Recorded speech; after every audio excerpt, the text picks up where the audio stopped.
Good morning students. भारतीय online class में मैं हिमांशु शर्मा एक बार फिर आपका स्वागत करता हूं। तो बच्चों, पिछली क्लास में हम पढ़ रहे थे खपरा भ्रंग, जो हमने पूरा कर लिया था। खपरा भ्रंग मूल रूप से गोदामों का कीट था, जो अनाज के भंडार होते हैं, गोडाउन होते हैं, उनके अंदर बहुत ज़्यादा संक्रमण करता है।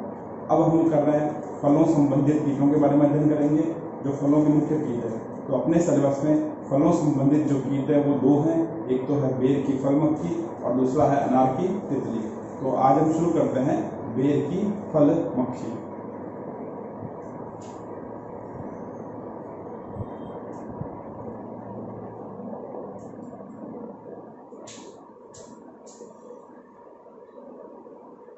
बेर की फल मक्खी,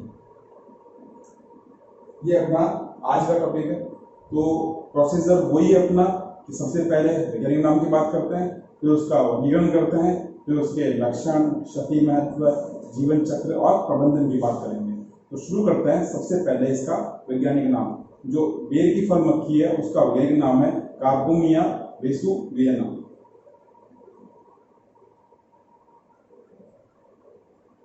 वैज्ञानिक नाम कार्पोमिया वेसुवियना। कार्पोमिया इसका जीनस है और वेसुवियना इसकी जाति है। तो ये मूल रूप से वो कीट है जो फलों को प्रभावित करता है। मैं आपको इसका प्रभाव दिखा रहा हूं कि फल के ऊपर ही कैसे दिखता है। देखिए आप डायग्राम में।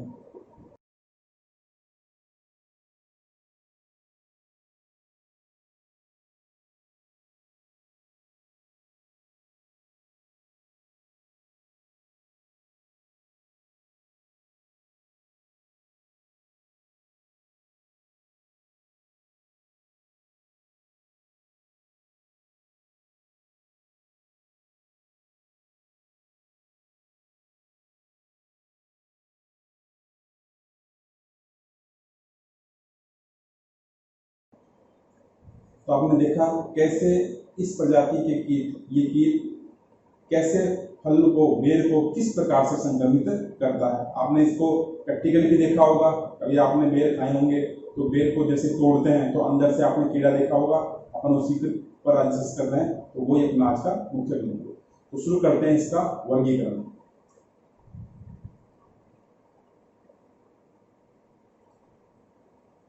वर्गीकरण में सबसे पहले बात करते हैं संघ की। तो संघ कीटों का होता है, वो होता है आर्थ्रोपोडा। फिर बात करते हैं वर्ग। वर्ग इसका है इंसेक्टा। ये दो चीजें हर कीट के अंदर कॉमन है। जो गण और जाति, गण और कुल है वो अलग अलग होता है। इसका गण है डिप्टेरा और इसका जो कुल है वो है टेफ्राइटिडी। डिप्टेरा इसका गण है और इसका जो कुल है वो टेफ्राइटिडी। टेफ्राइटिडी इसका कुल है और डिप्टेरा इसका गण है। वंश और जाति की बात करें तो वंश हो गया इसका कार्पोमिया और जाति हो गई वेसुवियना।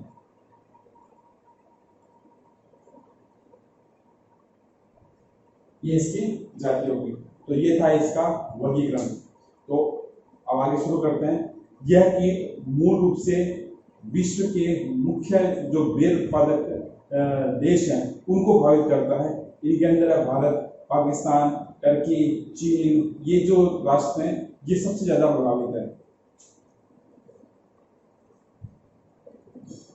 प्रभावित राष्ट्र भारत, पाकिस्तान, चीन, टर्की।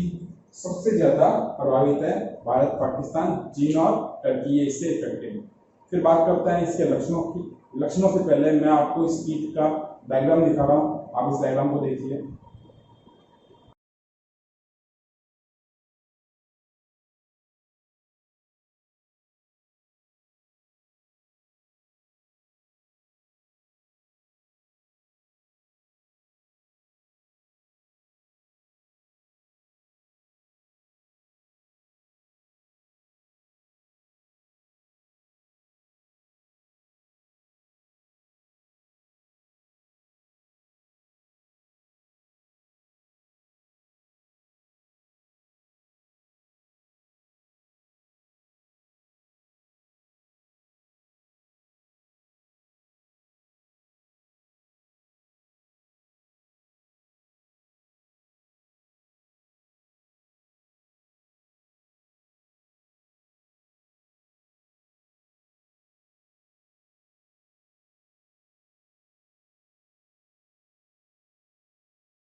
तो डायग्राम आपने देखा, तो इस मक्खी की बात कर रहे हैं।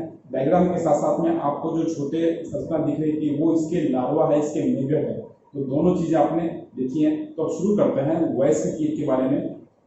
इस कीट की जो वयस्क सदस्य होते हैं वो भूरे पीले रंग के होते हैं, और साथ में इनके वक्ष के ऊपर, इनके सामने वक्ष वाला हिस्सा होता है, उसके ऊपर भूरे रंग की लाइनें पाई जाती हैं, और पंखों के ऊपर मटमैले रंग के धब्बे देखने को मिलते हैं। तो नोटिस किया आपने, जो वयस्क कीट होता है वो भूरे पीले रंग का होता है, उसके सीने पर भूरे रंग की लाइनें होती है, और जो पंख होते हैं उन पंखों पर मटमैले रंग के धब्बे देखने को मिलते हैं। ये इसकी मुख्य रूप से पहचान। ठीक है, तो लक्षणों की बात करते हैं।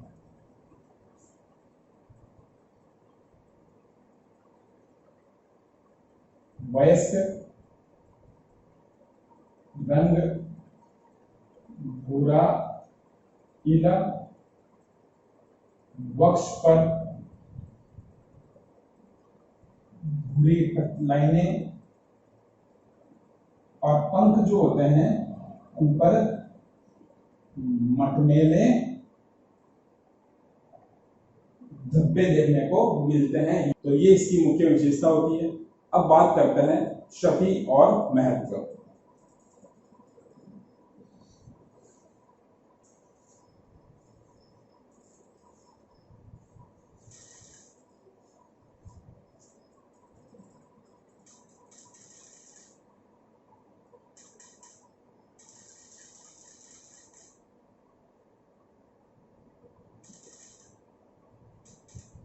क्षति और महत्व, तो ये जो मक्खी होती है ये बेर के उत्पादन को 30% से लेकर 100% तक प्रभावित करती है। 30% से लेकर 100% तक ये क्या करती है, फसल को प्रभावित करती है। और साथ में जो संक्रमणकारी अवस्था होती है, संक्रमण जो होता है वो होता है मेगट, जो इसके लार्वा होते हैं के द्वारा संक्रमण होता है। तो मेगट के कारण ही बेर के ऊपर संक्रमण देखने को मिलता है। यह एकल पक्षी कीट होता है, मतलब केवल बेर को ही प्रभावित करता है। और बेर की कुछ जातियां जैसे जिजीफस जुजुबा, जैसे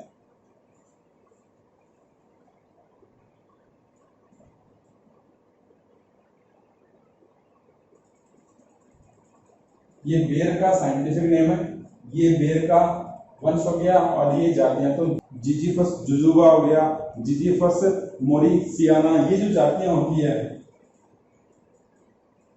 मोरिसियाना, ये ऐसे बेर के जातियों को इनको प्रभावित करता है। तो मूल रूप से यह जो मक्खी होती है वो केवल बेर को ही प्रभावित करती है। तो इसका नेचर कैसा हो गया, सिर्फ एक पादप के लिए हो गया, तो इसको एकल भक्षी कहते हैं। अभी तक अपन ने जितने भी कीट पढ़े थे वो सारे के सारे सर्वभक्षी थे या पॉलीफेगस थे, लेकिन ये कैसी है, एकल भक्षी या मोनोफेगस प्रकार के स्वभाव की होती है। तो मैंने आपको पहले बता दिया कि कीट की मेगट अवस्था इसमें हानिकारक होती है। जो इसका मेगट होता है वो सफेद मटमैले रंग का होता है, सफेद मटमैले रंग का इसका मेगट होता है। और यह जो फलों को बीज वाले हिस्से से क्या करता है, ये उसमें स्पॉट कर देता है, उसमें दाग लगा देता है, उसमें संक्रमण करता है। ऐसे फलों को बोलते हैं काणे फल कहा जाता है। संक्रमित जो फल होते हैं उन्हें काणे फल कहते हैं। ठीक है, जैसे किसी पार्ट के ऊपर पिंच लग जाता है, उस प्रकार का इसका प्रकोप देखने को मिलता है। तो ये मूल रूप से संक्रमण के बाद में जो फल होता है वो पादप से गिर जाता है, जल्दी पक जाता है, और आर्थिक नुकसान इसमें बहुत ज्यादा हो जाता है। तो ये इसका क्षति और महत्व है। तो अब शुरू करते हैं इसका जीवन चक्र।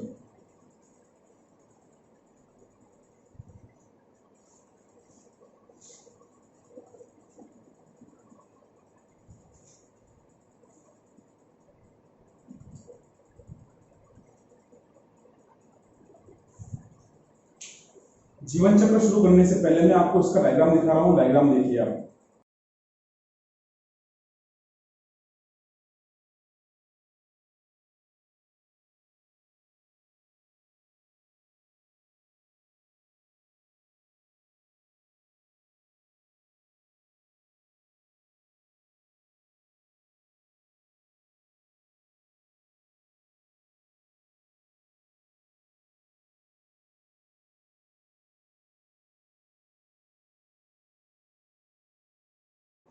तो डायग्राम देखा आपने, तो बात करते हैं। तो ये जो कीट होता है यह मूल रूप से सर्दियों के अंदर सक्रिय होता है और उससे पहले ये निष्क्रिय अवस्था के अंदर या कोश अवस्था के अंदर कोकून के रूप में पड़ा रहता है। लेकिन जैसे सर्दियां चालू होती है, बेर के फूल निकलने शुरू होते हैं, तो कोकून से वयस्क कीट क्या करता है, बाहर निकलता है और मैथुन क्रिया के बाद में उन पर अंडे देना चालू करता है। तो शुरू करते हैं अपन। तो आपको मैंने बताया कि यह कीट मूल रूप से सर्दियों के अंदर सक्रिय होता है, बाकी समय कैसा होता है, ये निष्क्रिय रहता है।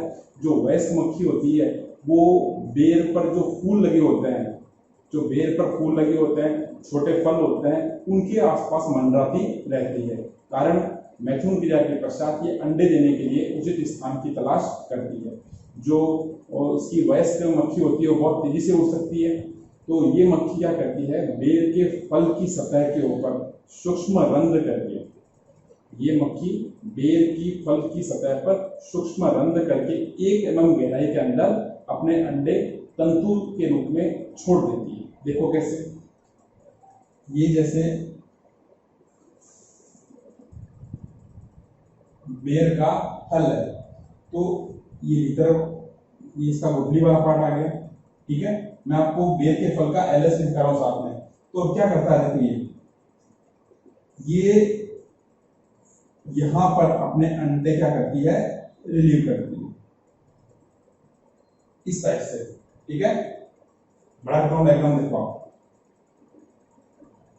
जैसे ये बेर का फल है, ठीक है, ये बेर का शुरुआती फल है, अभी बेर का फल निकलना प्रारंभ हुआ है, कच्चा बेर, हरा बेर। अब ये यहां पर क्या करेगी, छेद करके इसके अंदर अपने अंडे क्या कर देती है, मुक्त कर देती है, ठीक है। अब जहां इसने अंडे मुक्त किए हैं उस सतह पर आसपास में ये फल वृद्धि नहीं करता। इसका फ्यूचर देखो,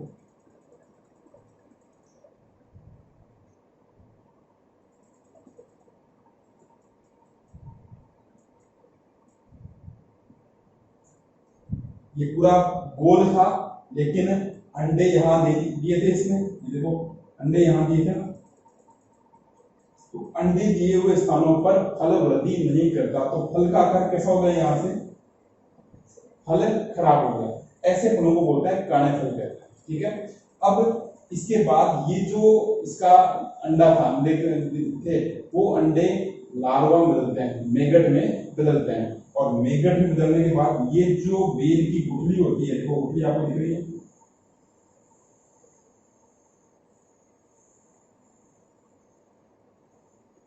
ये जो बेर की गुठली है, इस गुठली के आसपास इससे निकलने वाले जो मेगट होते हैं वो क्या करते हैं, इसके चारों ओर रहकर इसको भाग को खाना चालू कर देते हैं। तो फल को भीतर से खाना चालू कर देते हैं। तो फल भीतर से क्या करता है, सड़ जाता है। तो और ये सड़ने पर क्या होता है, उत्पादन दर में कमी हो जाती है। तो अंडों से मेगट निकलते हैं, वो लगभग 2 से 3 दिन बाद में मेगट निकलते हैं और मेगट दूल्हे को खाना चालू करते हैं। और मेगट ये क्या करते हैं, मेगट कैसे होते हैं वो भी देखो, मेगट ऐसा होता है,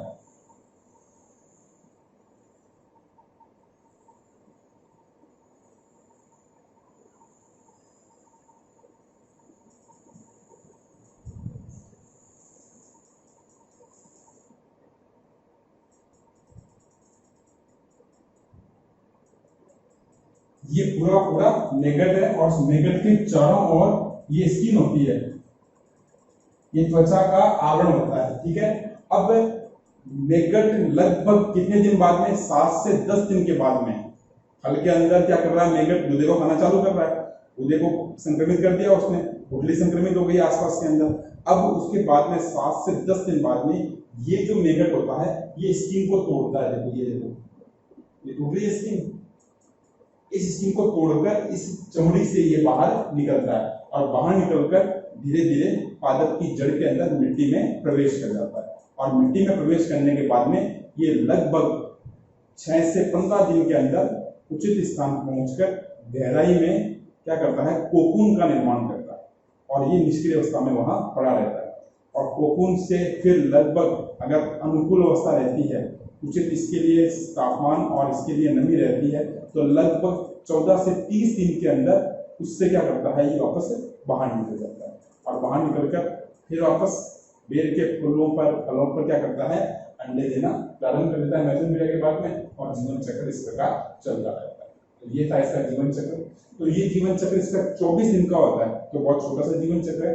तो 24 दिन का जीवन चक्र होने के कारण साल के अंदर 2 से 3 बार इसकी पीढ़ियां चलती रहती है। तो 2-3 पीढ़ियां इसकी रेगुलर एक साल में जनरेट होती है। तो आगे देखते हैं इसका डायग्राम कैसा होता है।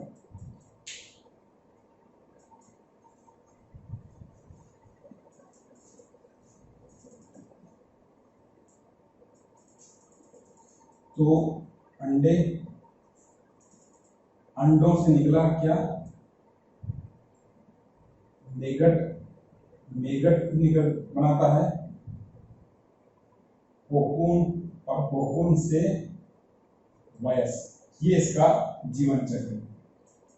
तो देखो वयस्क ने दिए अंडे, अंडों से 2-3 दिन बाद में क्या निकलते हैं, मेगट दूध पाना चालू करते हैं, और 7 से 10 दिन के अंदर मेगट बदल जाते हैं कोकून में, और कोकून क्या करता है 14 से 30 दिन के अंदर वयस्क में बदलकर वापस धरातल से बाहर निकलता है, और बेर के पादपों को संक्रमित करने के लिए अपनी पीढ़ी को आगे बढ़ाता है। तो ये इसका जीवन चक्र था। फिर बात करते हैं इसके प्रबंधन की।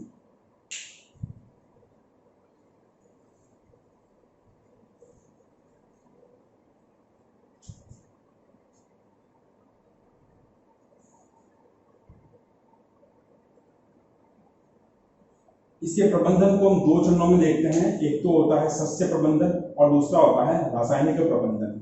तो सस्य प्रबंधन की प्रक्रिया के अंदर मई जून और दिसंबर जनवरी के आसपास में क्या करना चाहिए, पादप के चारों ओर क्या करना चाहिए, थोड़ी सी गुड़ाई करनी चाहिए, निराई गुड़ाई रेगुलर करनी चाहिए। इससे क्या हो जाएगा कि संक्रमण जब लार्वा क्या करता है वो जमीन में जाएगा तो वो सारे के सारे बाहर निकल जाएंगे, सूख कर नष्ट हो जाएंगे तापमान के कारण।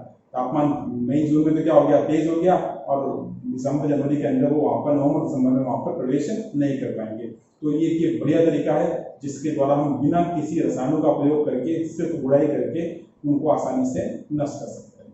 दूसरा तरीका, बेर के फलों को, बेर के संक्रमित फल अगर दिखाई देते हैं, काने फल दिखाई देते हैं, तो उस पेड़ के उन फलों को तोड़कर क्या कर देना चाहिए, या तो पशुओं को खिला देना चाहिए और या फिर उन्हें जमीन में गहराई में दबा देना चाहिए। तो उससे क्या हो जाएगा, वो वापस संक्रमण नहीं फैला पाएंगे। तो ये है इसका सस्य प्रबंधन। आप देखो सस्य प्रबंधन मई जून गहरी गुड़ाई करनी है थोड़ी, और यही काम कब करना है, दिसंबर और जनवरी में करना है, ठीक है। और काने फल जितने भी होते हैं, संक्रमित फल जितने भी होते हैं, उन फलों को तोड़कर पशुओं को या फिर गहराई के अंदर दबा देना चाहिए। तो ऐसा होने पर संक्रमण नहीं। फिर बात करते हैं रासायनिक प्रबंधन की। तो रासायनिक प्रबंधन में हमने देखा है रसायनों का प्रयोग करेंगे, तो इसके लिए डिमेटोन 25 EC, डिमेटोन रासायनिक प्रबंधन। तो डिमेटोन 25 EC सांद्रता का विलयन लेकर उसको 1 लीटर पानी के साथ में घोल लेते हैं, और घोलकर उसको पुष्प और फलों पर क्या कर देंगे, छिड़काव कर देंगे। तो ऐसा होने पर इसका जो कीट है या इसका जो मेगट है वो क्या हो जाएगा, नष्ट हो जाएगा, अंडे नष्ट हो जाते हैं। तो ये एक सिंपल तरीका है। तो यह प्रक्रिया अक्टूबर नवंबर में करनी है। कब करनी है, जब पादप के ऊपर छोटे आकार के फल निकलने प्रारंभ होते हैं, क्योंकि उसी समय ये कीट क्या करता है, अंडे देने प्रारंभ करता है। तो उस समय पादप पर इसका स्प्रे करना, और अगला स्प्रे कब करना होता है, दिसंबर के आसपास। तो ऐसा करने पर पादप को संक्रमण मुक्त करवाया जा सकता है। तो ये था बेर की फल मक्खी का जीवन चक्र और प्रबंधन। तो हमने इसको पूरा किया। तो शुरू करते हैं अगला की, वो है अनार की तितली। तो जैसा कि अपन पढ़ते आए हैं हमेशा, सबसे पहले इसकी वैज्ञानिक नाम की बात करेंगे, फिर वर्गीकरण, और फिर इसके लक्षण, क्षति, महत्व, जीवन चक्र, और फिर इसका प्रबंधन देखते हैं। तो शुरू करते हैं अनार की तितली।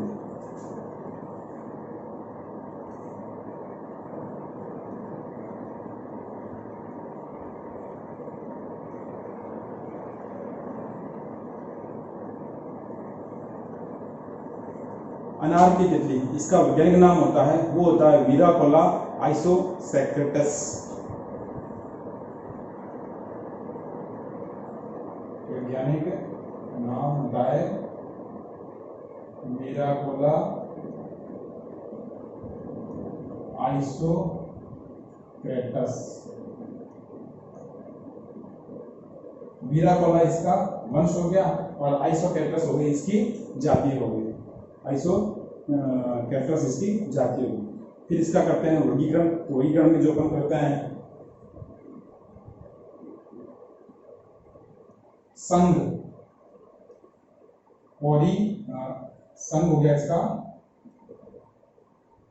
आर्थ्रोपोडा। वर्ग हो गया इसका इंसेक्टा।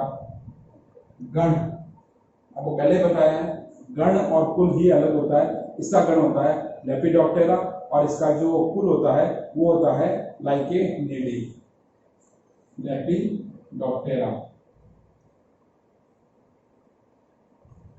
सबकुल होता है वो होता है लाइकेनिडी। वंश मिराकोला और जाति होती है इसकी आइसोक्रेटस।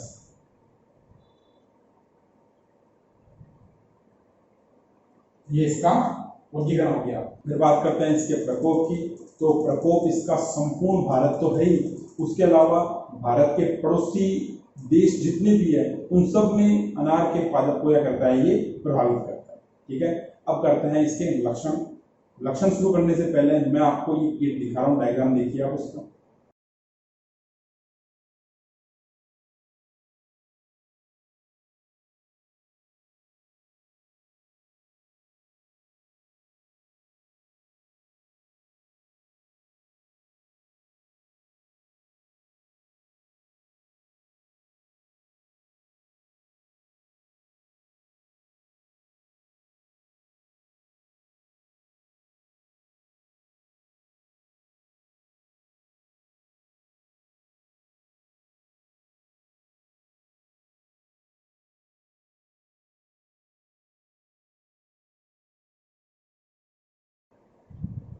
तो डायग्राम आपने देखा, अब करते हैं इसकी बात।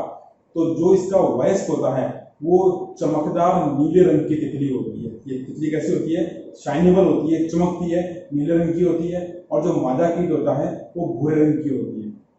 नर नीले रंग का और मादा भूरे रंग की होती है, लेकिन दोनों में शाइनिंग चमक पाई जाती है। तो जो वयस्क होते हैं उन वयस्कों के पंखों की जो लंबाई होती है वो 40 से 50 mm तक होती है और जो विकसित इसके लट या लार्वा होती है वो 17 से 20 mm लंबी गहरे भूरे रंग की होती है। लक्षण की बात करें, नर नीला चमकदार, मादा भूरी चमकदार। पंखों की लंबाई होती है वो 40 से 50 mm तक होती है। जो इसकी लट या लार्वा होती है वो गहरे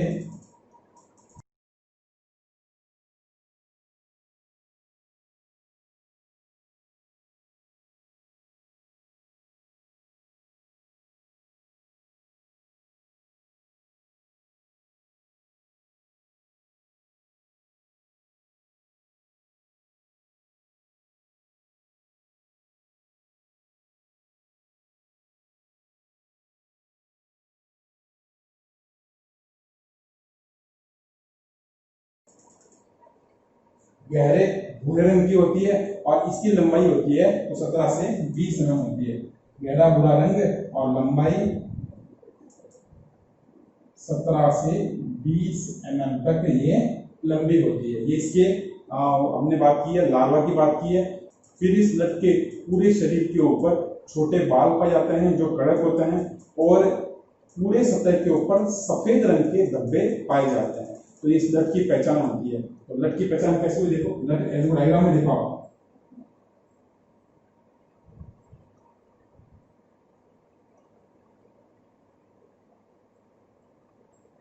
ये इस टाइप के इस पर बाल पूरे पाए जाएंगे।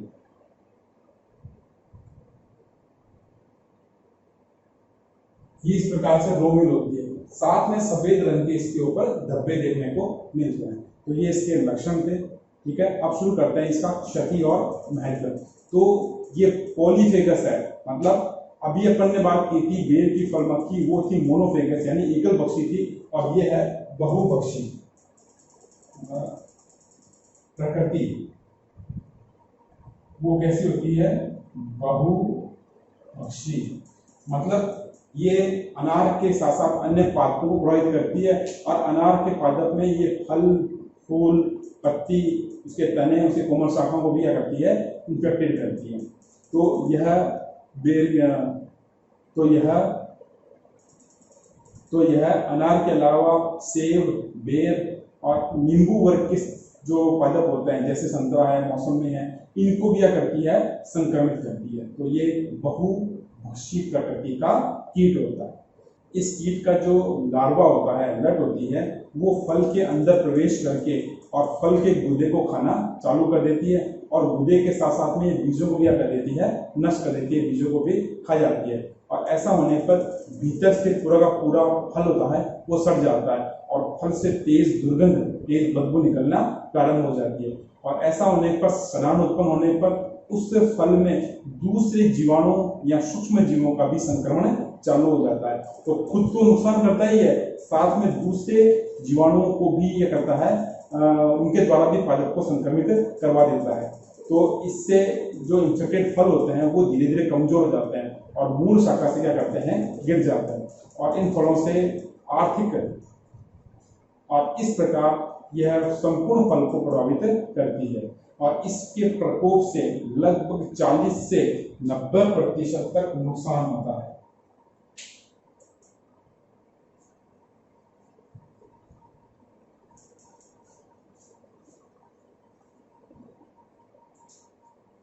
चालीस से 90% तक यह क्षति करती है।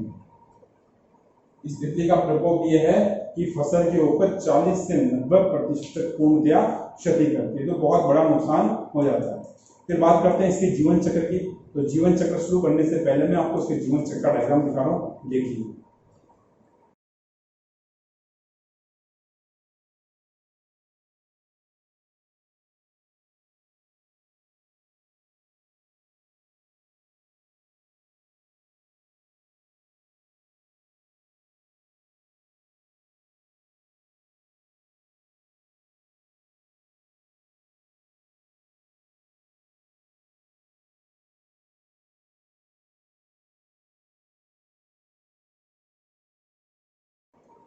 तो डायग्राम आपने देखा, तो शुरू करते हैं इसका जीवन चक्र।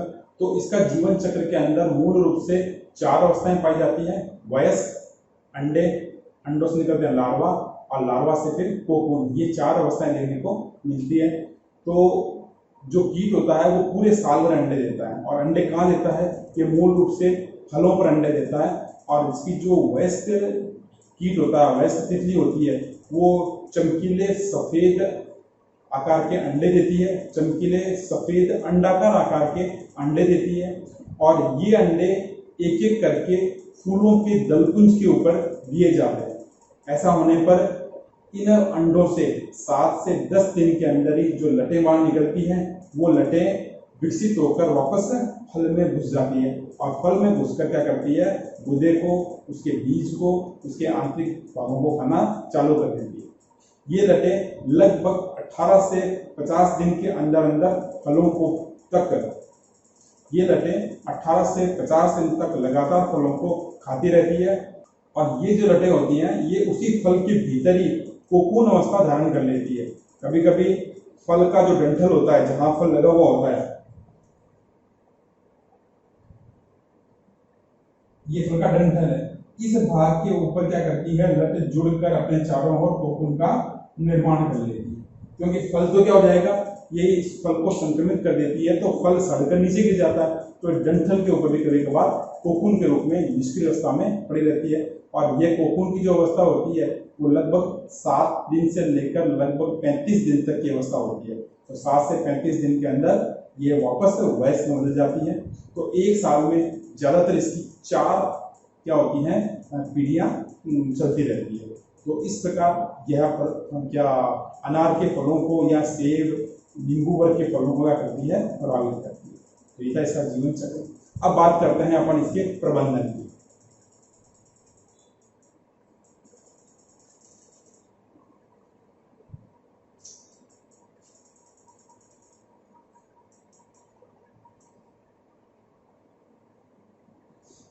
इसका प्रबंधन हम दो चरणों में देखते हैं। सबसे पहले देखते हैं इसका सस्य प्रबंधन, फिर देखते हैं इसका रासायनिक प्रबंधन। तो प्रबंधन में देखते हैं, सबसे पहले देखते हैं सस्य प्रबंधन।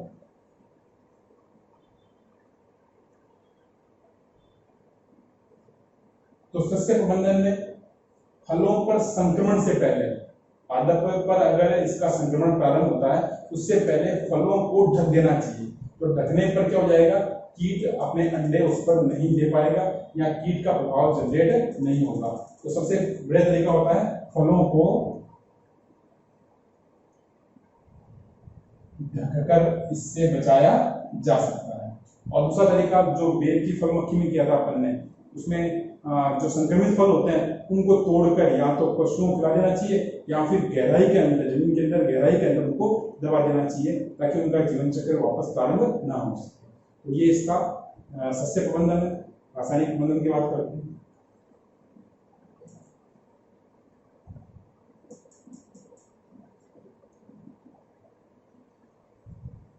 रासायनिक प्रबंधन के अंतर्गत मूल जो रसायन है वो है क्विनोलफॉस या फिर डाइमिथाइल। इनको पानी में घोलकर, प्रति लीटर पानी के अंदर घोलकर क्या करना है, इसको पादप के ऊपर स्प्रे करना, फूलों के ऊपर, फलों के ऊपर इसका स्प्रे नियमित करना चाहिए। तो इससे इसका संक्रमण नहीं हो पाएगा। तो ये था इसका प्रबंधन, रासायनिक प्रबंधन।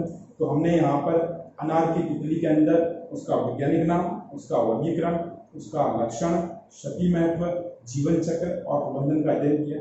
तो इस प्रकार अपना ये चैप्टर कंप्लीट होता है जिसमें हमने फसलों के और भंडारण के प्रमुख कीटों के बारे में डिस्कस किया। नेक्स्ट क्लास में मिलते हैं अपन अगले टॉपिक के साथ।